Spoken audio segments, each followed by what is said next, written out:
YouTube, what's up? So 2020 Tantra on Amazon, info in the description. Let's get right into it. So objects can be lost. If you look at the world like an object or a person like an object, then they can be lost. That which is real never goes away, and that which is not real never existed anyway. So here we go.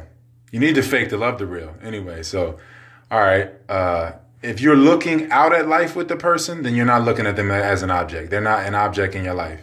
If you're looking, or if you're seeing life with them, but if you're looking at them or looking at life, then that's separation within you. And then that's a person that has separation within themselves. And then it's a compensation ship. It's not a real relationship. So real relationships are you observing life together. It's like, you don't give love, you share love. You know what I mean? Everything, it's shared, it's together. You know what I mean? You're viewing it together. You know what I mean? It's still, everything else is objectified.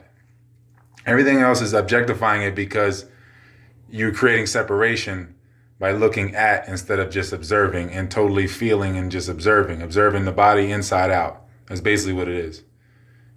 So anyway, for the larger point of this video here, if we go into the zodiacs and we go into the signs in the different houses, so let's say like the fourth dimension is where Mercury is, because Mercury is that, closer elliptical to the center of the universe, to the North Pole. So that has the shorter evolution. That's the fourth dimension in there, or Hyperborea, whatever you want to call it. So whatever your sign is in your Mercury is what you are in that dimension. So in the fourth dimension, if Mercury was in Leo, you're a Leo in the fourth dimension. If the sun was in Cancer, then in the third dimension, yin and yang here, you're a Cancer. So then that's what lets you know what you are in all dimensions. It's all the dimensions of you. Then you look at yourself holistically, then you can look at life holistically. But you're going to get lost in the objects. You're going to identify with, I'm a Cancer, I'm this, I'm that. I'm my moods, I'm my thoughts, I'm my eyes, instead of being the light. When you're the light, then you can, observe these houses, and you can flow from the in and the out, and with no boundary. Your identification should be with the light. The body is the glow from off of the light. The true light is the blood. Or that is the greatest physical representation of the light, because the light is the nothing that creates the something. So it is the dark matter that creates all the light. So the blood is the greatest physical expression of the light. That is your true identity. So when you breathe, you are attaching light to the breath, cycling it through the body.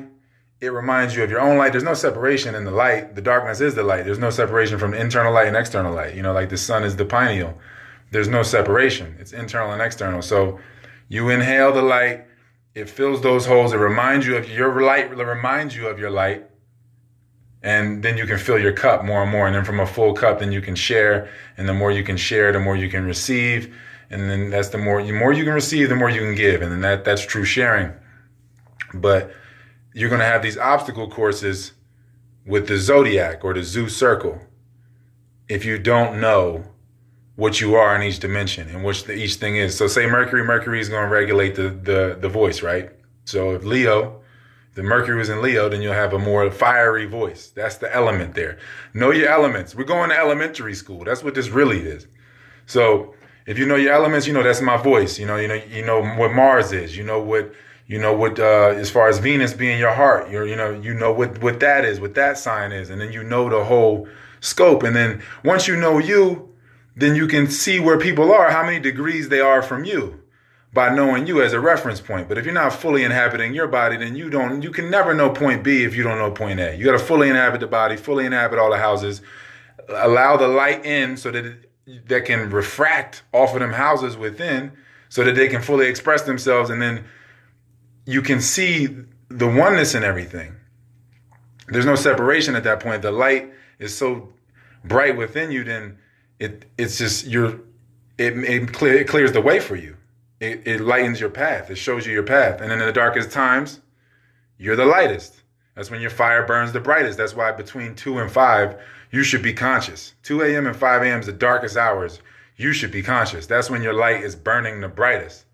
So, yeah. Know that. Know that. Follow the energy in that. You know what I mean? Where the light, where the energy, where the spirit wants to go. You know, that's the path. That's where the path is going. That's where your persona can try and go into the darkness or whatever, but the path, which is your true identity, which is the light, it's going. You can get crushed by it or whatever, however you want, but that's going, that's happening.